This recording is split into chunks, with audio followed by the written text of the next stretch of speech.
저는 오늘 차이를 만드는 선택이라는 설교 제목으로 함께 은혜를 나누고자 합니다. 설교 제목이 바뀌었죠? 불확실한 은혜의 길에서 차이를 만드는 선택이라고 어제 밤 10시에 바꿨어요.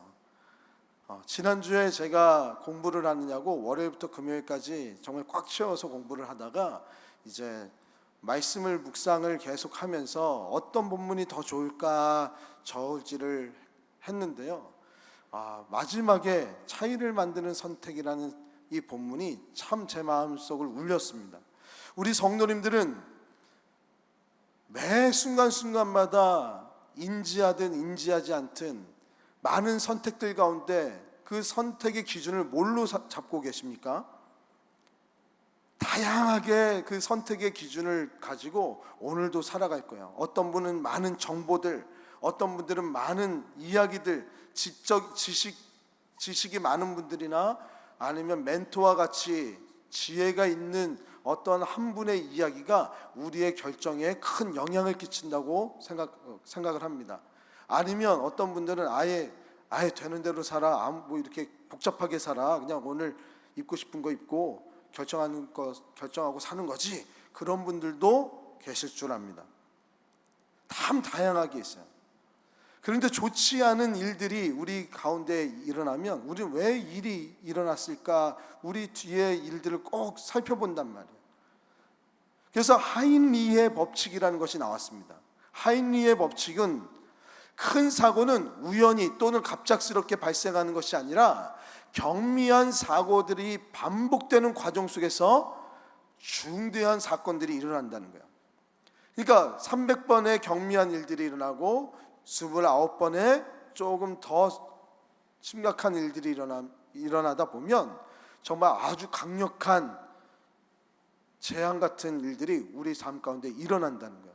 실제로 911 테러가 있을 때 미국 안에 수많은 경미한 테러들이 계속 일어났다고 그래요.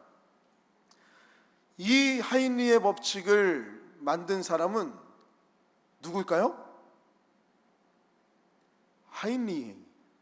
하인리가 법칙을 만들어서 하인리의 법칙인데, 이 하인리는 트래블러 인슈런스라고 여행사 그 인슈런스를 전문으로 맡는 그 보험사에서 손실 통제 부서에서 일을 했던 사람입니다.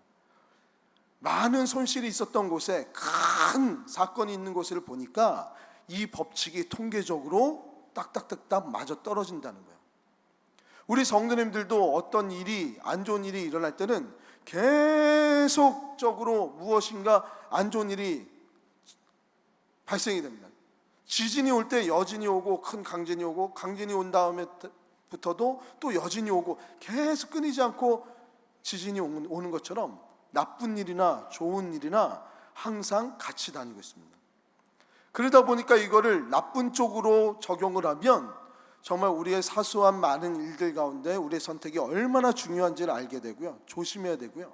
또 좋은 쪽으로 생각을 하면 우리의 경미한 일들이 좋은 선택으로 말미암아 얼마나 큰 위대한 일을 이룰 수 있는 선택이 되는지를 깨닫게 되는 거예요. 오늘 본문에서도 보면 몇 사람들의 결정적인 실수의 선택이 큰 문제를 야기하는 사건이 나옵니다. 바알과 일행들은 지금 로마로 향하는 배를 타고 항해를 하고 있다는 사실을 우리는 계속 기억해야 돼요. 그들에게 어떤 일이 일어났냐면 14절과 15절에 얼마 안 되어 섬 가운데로부터 유라굴로라는 광풍이 크게 일어나니 배가 밀려 바람을 맞춰 갈 수가 없어 가는 대로 두고 쫓겨 가다가 라는 말씀이 있어요. 유라굴로라는 광풍, 이 광풍은 동쪽에서, 유라굴로라는 것은 동쪽에서 오는 것을 의미하고요, 그 광풍은 태풍을 이야기합니다. 동쪽에서 올라오는 큰 태풍이 이제 로마로 향하는 바울의 여정, 그 선박에 들여닥쳤다는 거야. 그러면서 이 배가 얼마나 강했든지 바람에 맞춰 갈 수밖에 없는, 흔들흔들 표류하고 있다는 것을 지금 이야기하고 있습니다. 표류할 수밖에 없는 이 광풍이 얼마나 센지 20절에 보니까 누가는 이렇게 얘기하고 있습니다. 여러 날 동안 해도 별도 보이지 아니하고 큰 풍랑이 그대로 있어 구원의 여망마저 소망마저 없어졌더라. 이제는 내가 구출해 줄 수 있는 그 마지막 시간도 골든타임이 끝났구나. 이제 나는 죽었구나. 살고자 하는 소망이 다 사라졌다라 그래요. 그만큼 별도 해도 달도 보지 못한 것이 여러 날 동안 일어날 만큼 이 태풍은 계속적으로 사도 바울이 여행하는 이 배를 계속 덮치고 있었던 거예요. 그런데 이 여정에서의 위기를 막을 수 있었던 사건이 있었습니다. 9절의 말씀에 보니까 사도 바울이 이 위기를 예측을 합니다. 많은 시간이 소모되고 금식하는 절기도 지났기 때문에 항해가 위험해졌습니다. 이것은 사도 바울이 이제 백부장에게 이야기한 거예요. 그래서 바울이 사람에게 충고했습니다라는 말씀이 있습니다. 사도 바울은 오늘 말씀에서 이제 무엇인가 항해를 하면 안 될 만큼 위험한 시간이 왔다는 것을 직감했어요. 그것을 이제 금식하는 절기가 지났으니라고 얘기했는데요. 금식하는 절기는 어떤 절기냐면 대속죄일입니다. 대속죄일은 이스라엘 백성들에게 굉장히 중요한 절기예요. 40일 동안 금식을 하는 절기였단 말이에요. 이 40일 동안 금식하는 것을 9월 달부터 시작해서 40일 동안 모든 유대인들이 금식을 합니다. 그러면 지금 이 절기가 끝났다는 것은 40일이 지난 이유라고 보는 거죠. 10월 중순이 된 거예요. 5월부터 9월은 이스라엘 민족의 여름입니다. 그리고 10월부터 4월은 이스라엘의 겨울이에요. 여름은 건기 지역으로 비가 안 옵니다. 그러니까 항해에도 아무 문제가 없어요. 바람도 큰 바람이 없어요. 근데 겨울이 오면 동쪽에서 지중해에서부터 일어나는 큰 바람이 일어나서 우기가 시작됩니다. 비가 오기 시작하는 거예요. 그러니까 항해하기가 어려워지는 거예요. 그러다 보니까 지금은 겨울이 왔으니까 우리 항해할 길이 어려워졌으니 이제는 항해를 멈춰야 된다고 사도 바울은 이야기한 것입니다. 이 충고를 받은 백부장은 그 충고를 받고 나서 누구에게 물어봤냐면 선주에게 물어봅니다. 그리고 오늘 말씀에서는 백부장이 선주의 말을 바울의 말보다 더 신뢰하고 있다라고 이야기하고 있어요. 생각해보면 저도 그랬을 것 같아요. 선주는 어떤 사람입니까? 최고의 권위자 아닙니까? 로마로 가는 길을 수없이 왔다 갔다 했던 사람이고요. 배에 대해서 너무나도 잘 알고 있는 경험이 풍부한 전문가요, 베테랑이었습니다. 그런데 사도 바울은 어떤 사람이에요? 뱃사람이었나요? 그렇지 않았습니다. 아무것도 모르는 사람이 갑자기 절기를 얘기하면서 이제는 멈춰야 된다고 얘기를 해요. 그리고 사도 바울은 지금 신세가 죄인의 신분으로 잡혀있는 상태였단 말이에요. 그러니까 죄인의 이야기보단 선주의 이야기를 듣는 것이 100번 옳은 거야. 백부장은 선주와 함께 어떻게 하면 좋을지를 상의합니다. 상의한 끝에 결정을 내려요. 선주도 겨울이 올 것이라는 것을 똑같이 알았습니다. 그리고 선주는 경험이 많았기 때문에 많은 사람들의 요구를 듣고 이 경험 안에서 선택을 합니다. 그것이 12절의 말씀이에요. 그 항구는 겨울을 나기 적당하지 않기 때문에 대다수의 사람들이 베닉스에 가서 겨울을 날 수 있기를 바라는 마음에 계속 항해하자고 했습니다. 베닉스는 크레타 섬에 있는 항구 도시로 남서쪽과 북서쪽을 향하고 있었습니다. 이거 우리말을 성경을 한 이유는 조금 더 편하게 이해가 되게 드리려고 우리말 성경을 가져왔어요. 겨울이 왔다는 것을 지금 선주와 백부장이 알았습니까? 몰랐습니까? 알았어요. 그리고 이 겨울을 잘 준비하고자 움직이는 모습이 보여지고 있어요. 베닉스에 가서 지금 자신들이 머물고 있는 미양이라는 곳보다 베닉스라는 곳에 가서 겨울을 잘 보낼 수 있다라고 판단했단 말이에요. 미양은 겨울을 나기에 적합하지 않은 항구라고 생각했습니다. 왜냐하면 미양은 너무나도 조그만 항구였어요. 방파제도 그렇게 단단하지 않았고요. 큰 바람이 온다 그러면 이 방파제가 단단하지 않기 때문에 자신들의 배가 손상을 입을 만큼 안전하지가 않았단 말이에요. 그리고 또한 이 미양은 작은 도시였기 때문에 10월부터 4월까지 이 긴 기간 동안을 겨울을 재밌게 보내고 의미 있게 보내고 유익하게 보내고 또 정보를 얻고 물자를 실을 만큼 그렇게 큰 도시가 아니었단 말이에요. 그러니까 모든 것을 생각해 볼 때 이 베닉스라는 곳에, 베닉스라는 이 곳은 12절에 그레데의 항구라고 표현이 됩니다.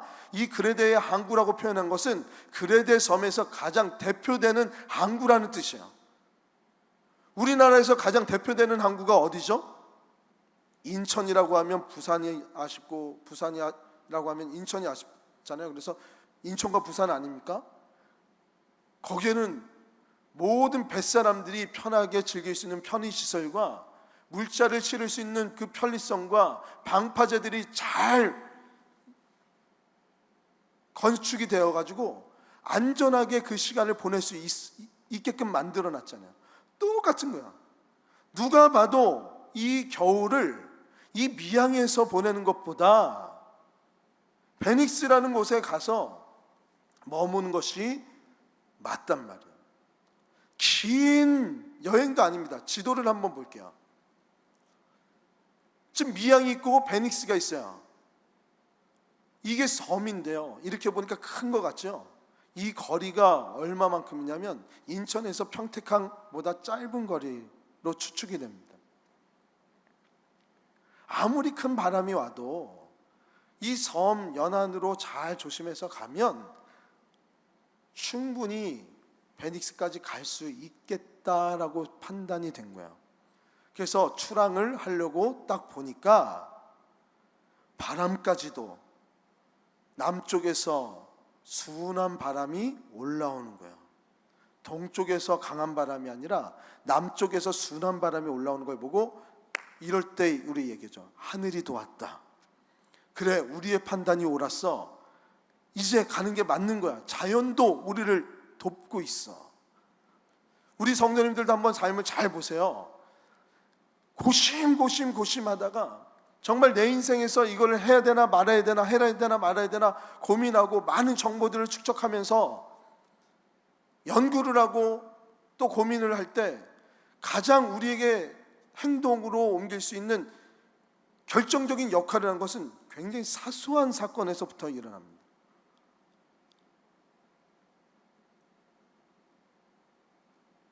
오늘 이 본문은 이 남쪽에서 오는 순풍이 이들이 베닉스로 향할 수 있는 결정적인 그 결단을 할 수 있는 역할을 하게 됩니다. 그런데요, 이 자연이 가장 하늘의 뜻이라고 생각하면서 가장 확실하게 이것이다라고 결정했던 그 원인이 그들을 속입니다. 갑자기 태풍이 불기 시작하는 거예요. 정확히 말하면 자연이 그들을 속인 게 아니고요, 그들 자신들 스스로가 자연에 대한 잘못된 생각을, 잘못된 해석을 한 거죠. 지금은 겨울의 시기인데 여름의 순풍이라고 생각하고 지금은 충분히 갈 수 있다라고 생각을 한 거예요. 자신의 생각으로 자연을 이해하기 시작한 겁니다. 그들은 모두 다른 판단을 갖고 있습니다. 우리는 모두 다른 판단을 갖고 있어요. 이것이 옳은지 그른지 여러 가지 판단 속에서 우리가 이것이 옳았다 틀렸다는 것을 우리는 늘 결론을 통해서 알게 됩니다. 오늘도 말씀에서 이렇게 보니까 결론적으로 백부장과 우리 선주가 잘못된 판단을 한 것처럼 보여집니다. 근데 저는 그들의 판단이 잘못됐다고 그렇게 얘기하고 싶지가 않아요. 그걸로 얘기하기에는 이 본문이 이야기하는 것이 너무 귀합니다. 그렇게 이야기를 하면 어떻게 설교를 해야 되냐면, 한 사람의 지도자의 선택이 모든 이들을 다 어렵게 만들었다는 거예요. 그러면서 그 한 사람의 선택을 지혜롭게 하기 위해서 우리는 지혜를 가져야 됩니다. 리더십을 갖춰야 됩니다. 또는 기도하는 사도 바울을 무시했기 때문에 기도하지 않은 백부장이 기도하는 사람을 무시하면 안 되는 겁니다. 우리는 기도하고 기도하는 자를 존중해야 됩니다. 이렇게 설교밖에 못하는 거예요. 그것이 틀리다는 얘기가 아니에요. 저는 지혜를 얘기하고 리더십을 얘기하는 것은 교회에서 이야기하는 것보다 대학 강당에서 다른 곳에서 더 훌륭한 교수님들이 강의하는 자들이 목회자인 저보다 더 훌륭하게 리더십에 대해서 강의를 하는 모습을 참 많이 봅니다. 하나님도 그 리더십을 얘기하는 것이 아닐 거예요. 그렇다면 왜 하나님은 이 사건을 이야기하면서 사도행전의 27장에 기록하셔서 우리들에게, 오늘을 사는 우리들에게 이 말씀을 하실까? 그러면서 이 말씀을 고민해 봤습니다. 그랬더니 우리가 잊고 있었던 한 인물이 있었어요. 갑자기 사라져간 인물, 누굽니까? 사도 바울. 사도 바울은 이 배가 이제 겨울이 왔으니까 스탑하는 게 맞습니다라고 이야기한 사람입니다. 그 이야기를 하고 나서 사도 바울은 한동안 나타나지를 않은 것처럼 보여져요. 자신의 말을 들었으면 얼마나 좋았겠습니까? 모두가 다 안전했을 텐데. 오늘 본문에서는요, 우리가 그냥 하인리의 그런 법칙을 이야기하면서 129 하나, 그래서 우리는 항상 담임 목사의 얘기를 잘 들어야 돼, 그걸로 끝나는 것이 아니에요. 장로들의 판단이 옳아야 돼, 그 얘기를 하는 것이 아니에요. 우리는 영적인 하인리의 법칙을 여기서 우리 하나님께서 우리 성도님들에게 이야기해 주고 있다는 거예요. 성도들이 이런 위기의 순간에 참 많은 실수를 하게 됩니다. 지도자를 탓하기 시작하고요. 내가 이야기했잖아. 왜 내 얘기를 안 들어줬어? 내가 이 얘기를 해서 잘 됐으면 얼마나 좋았어. 사도 바울도 그렇게 이야기를 했고 무시를 당했습니다. 무시당한 자신의 삶을 한탄하면서, 그것 봐라, 내가 얘기한 게 맞았으니까 백부장과 너희 선주, 너희들의 판단이 잘못됐으니까 이 백부장과 선주를 배에 들어서 배에서 바다로 던지자고. 왜? 그때의 문화에서는요, 잘못된 판단과 잘못된 죄인들을 분별해서요, 배 바깥으로 던지면 바다가 잠잠해진다는 신앙이 있었던 사람들이야 다. 사도 바울은 이 배를 장악하기에 가장 좋은 시기였습니다. 많은 선원들과 그곳에 있는 같이 탄 사람들이, 군인들도 있었고요, 같은 죄인들도 있었고요, 노예들도 있었고요, 다른 선원들도 존재합니다. 그렇게 선동을 하기 너무 좋은 환경 아닙니까? 자신의 신분을 세탁하고 자신의 힘을 가지고 있는 결정적인 순간이 바로 이 순간이에요. 그런데 사도 바울은 너무 잠잠해 보여요.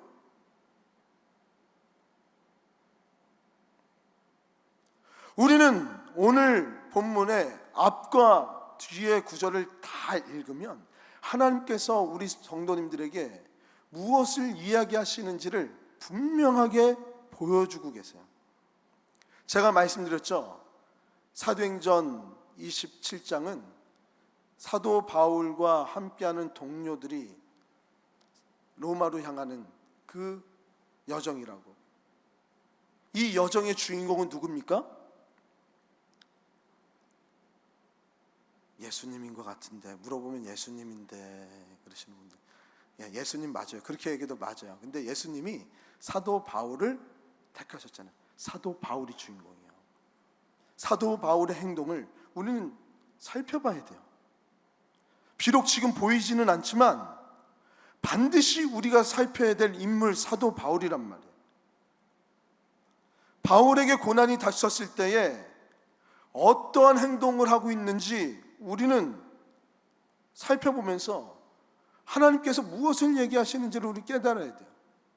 지금 사도 바울은 모습을 보니까요, 이 고난에 원망하며 선동하는 것이 아니라 이 고난에 함께 동참하고 있습니다.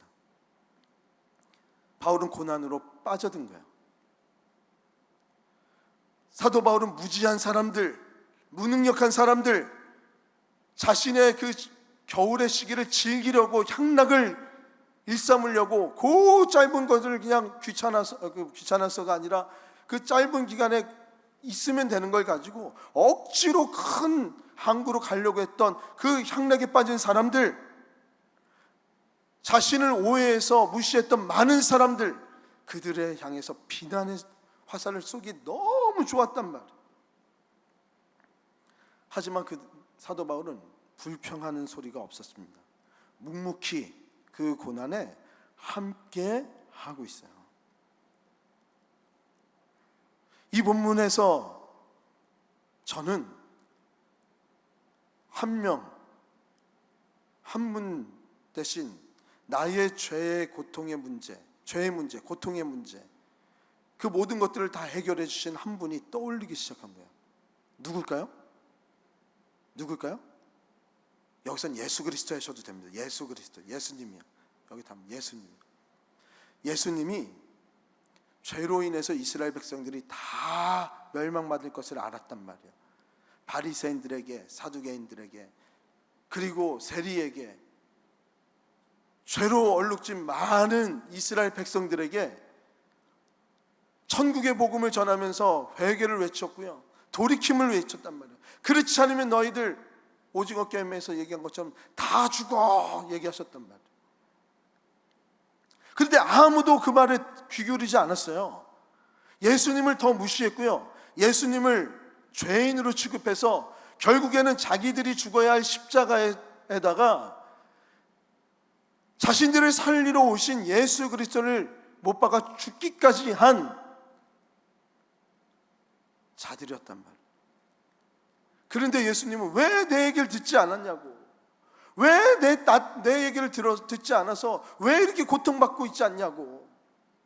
그러지 않고 끝까지 우리의 삶의 고통의 문제에 내려와 주셔서 하나님께서는 여러분과 저의 아픔과 고통과 죄로 신음하는 모든 부분들을 다 해결시켜 주신 것을 믿으시기 바랍니다.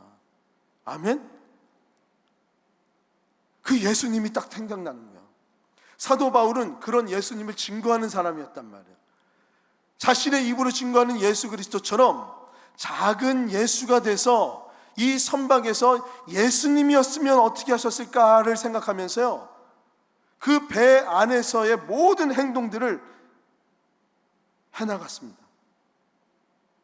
죄인들과 함께 하시려고 피 흘리셨던 예수님처럼 고통에 참여한 자가 된 거예요. 이것이 신앙인으로서 세상과 차이를 만드는 선택이라는 거예요.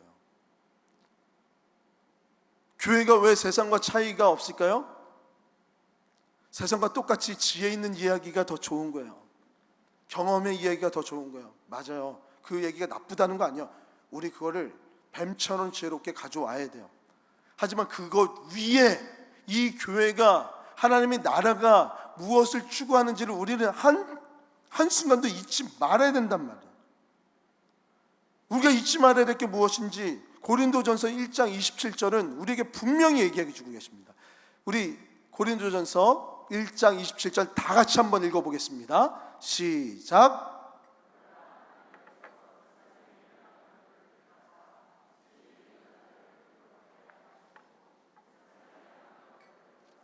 강한 것들을 부끄럽게 하려 하시며. 아멘. 오늘의 본문에서 하나님은 어떤 하나님이래요? 미련한 것들을 선택하셔서 지혜 있는 자들을 부끄럽게 하신대요.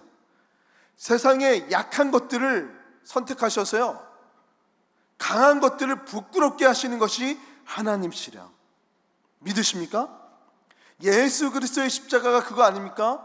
예수 그리스도께서 모든 죄의 형벌을 다 짊어지고 가실 때 우리는 결론을 알고 있으니까 의로우셨던 예수 그리스도가 십자가에 달려 돌아가셨다라고 얘기하지만, 그 당시에는 죄의 명이 있었고요, 단순한 오해가 아니라 확실한 증거를 얘기할 수 있을 만한 많은 죄의 명들을 만들어냈단 말이에요.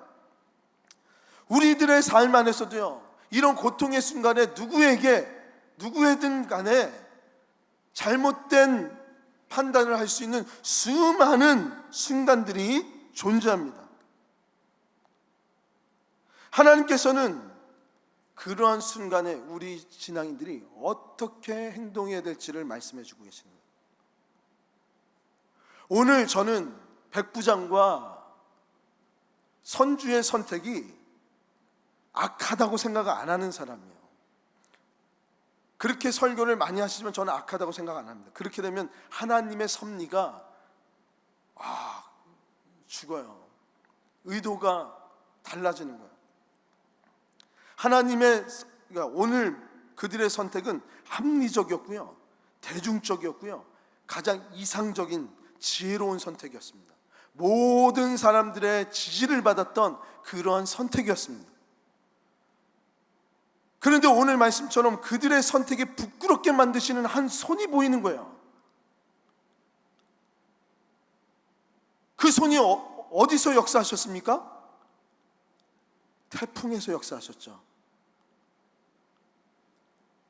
남쪽에서 순한 바람이 있다가 갑자기 동쪽에서 태풍이 올라오는 거예요. 이건 자연재해거든요. 그냥 바람이 불어도, 동쪽에서 큰 바람이 불어도요, 충분히 갈 수 있는 길이었어요. 근데 태풍이 올라온 거예요. 하나님의 손이었던 거예요. 그들의 선택, 가장 지혜로운 그 선택을 부끄럽게 만드시고, 사도 바울을 하나님께서 천한 것, 약한 것, 미련한 선택을 했던 이 사도 바울을 하나님의 의의 도구로 쭉 올려 세우시는 사건이 바로 오늘 본문이란 말이에요. 사도 바울은 21절 이후부터 살펴보면 복음을 전할 수 있는 기회를 마련하게 됩니다. 잠잠해 보였던, 아무것도 안 하고 가만히 있었던 것처럼 보였지만, 사도 바울은 아무것도 하지 않고 있었던 것이 아니라 그 안에서 작은 예수로서의 위로와 격려와 소망을 품어주고 있었던 거예요. 그러다가 때가 됐을 때 예수 그리스도의 복음을 증거했단 말이에요. 21절부터.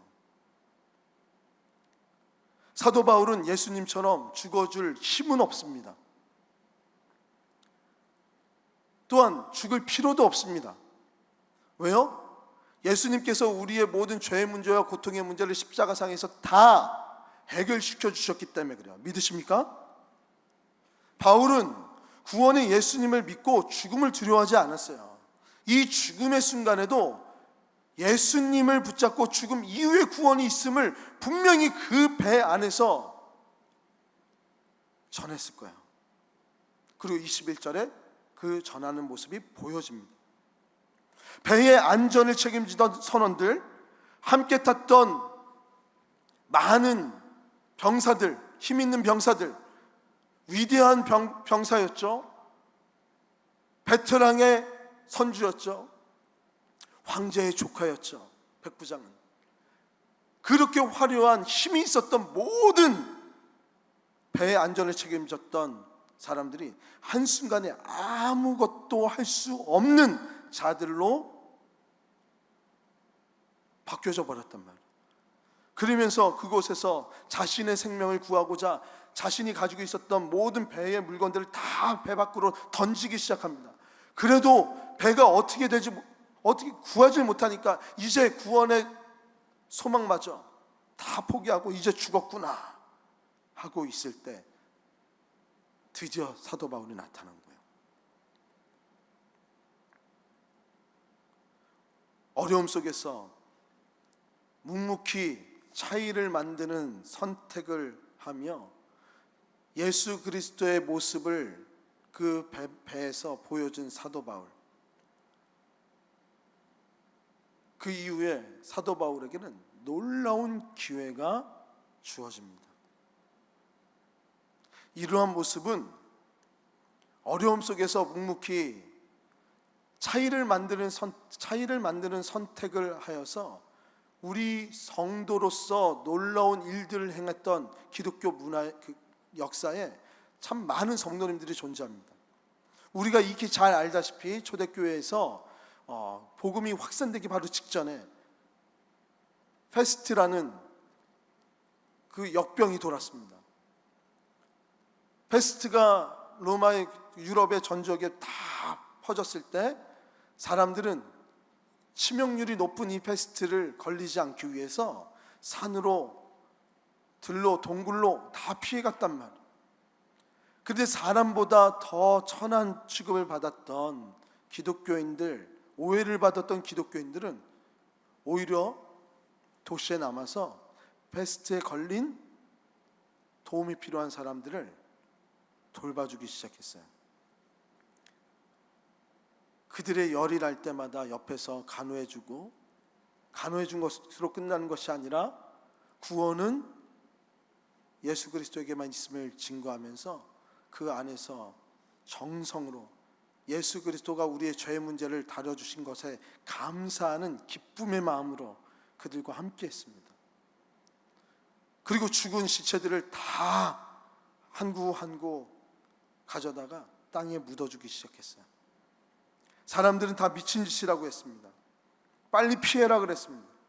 하지만 죽음을 두려워하지 않았던 기독교인들은 그 자리에서 가장 도움이 필요한 자들에게 도움을 주고 있었던 거예요. 남들과 다른 차이를 만든 선택을 한 거죠. 세상과 다른 선택을 했단 말이에요. 이 선택을 한 성도들은, 기독교인들은 다른 사람들보다 페스트에 걸린 그 확률이 월등히 생존율이 높았다라고 합니다. 지금 결론적으로 어떻게 대처할지 몰랐던 그때에 기독교인들은요, 사랑으로 그들을 대해줬던 거예요. 죽음을 맞이했던 가족들을 위로해주고 땅에 묻어주고 천국의 소망을 이야기해주며 함께 죽음 이후의 천국을 이야기해주면서 죽음을 같이 준비했던 자들이었단 말이에요. 근데 면역체계가 생기는 거래요. 그리고 페스트의 전염병은 시체에서 더 크게 많이 확산됐대요. 이거 만지면 죽는 줄 알고 그냥 길거리에 시체들을 주고 그냥 끝났었대요. 많은 사람, 그냥 세상 사람들은.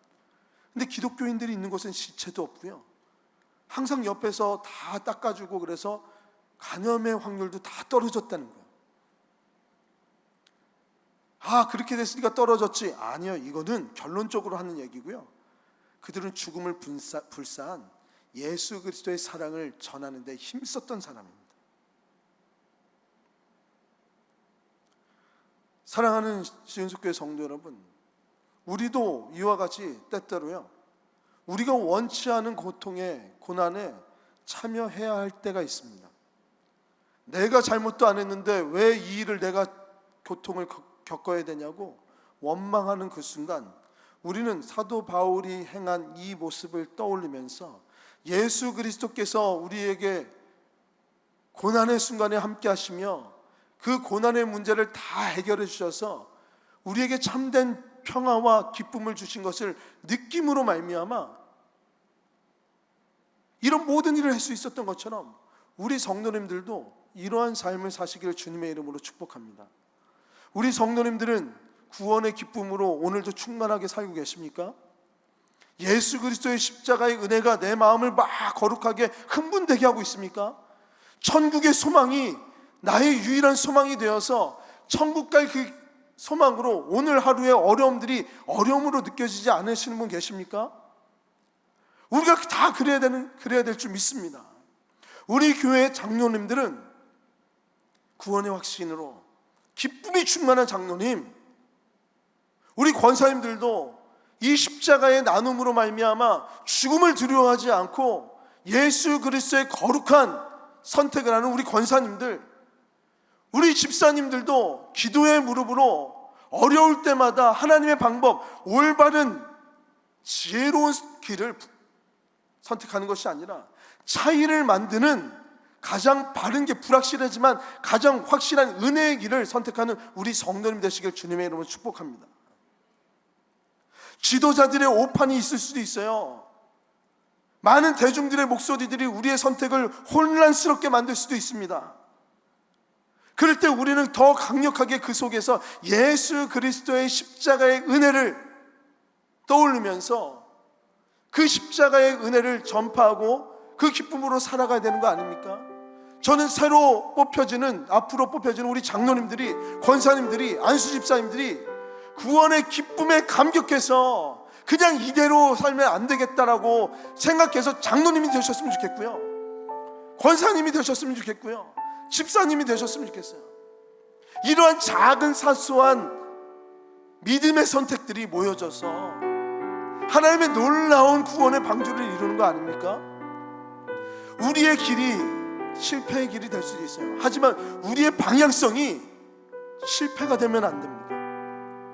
왜? 하나님은 지금 당장은 우리를 실패처럼 보일 수도 있게 하시지만 그건 잠깐이요. 지금 사도 바울은 무시당했고 아무 영향력이 없는 것처럼 보여져요.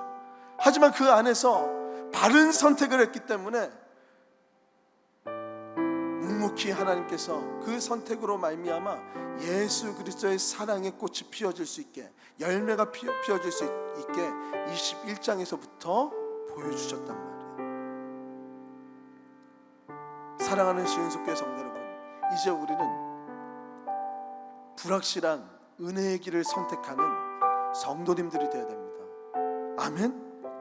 결정적인 순간에 우리에게 필요한 것은요, 잘못된 선택이 아니라, 확실한 잘못된 선택이 아니라 불확실한 바른 선택이 필요합니다. 위기의 순간에 떠올려 보세요. 위기의 순간에는 많은 정보가 필요한 것이 아니에요. 위기의 순간에는요, 그 위기의 순간을 같이 보낼 에너지가 필요합니다. 능력이 필요합니다. 눈물이 필요합니다. 땀 흘림이 필요합니다. 희생이 필요합니다. 오늘 본문은 사도 바울을 통해서 그런 것들을 보여주는 거 아닙니까? 묵묵히 모든 것을 예측했지만 그 안에서 고통을 같이 하면서 끝까지 그 배에서 위로해주고 구원의 확신을 전하는 예수 그리스도의 모습을 그 배에서 보여준 것이 사도 바울이었다는 거예요. 우리도 그러한 삶을 살아가는 우리 시윤숙교회 모든 성도님들 되시기를 주님의 이름으로 축복합니다. 아멘. 아멘. 이 시간 우리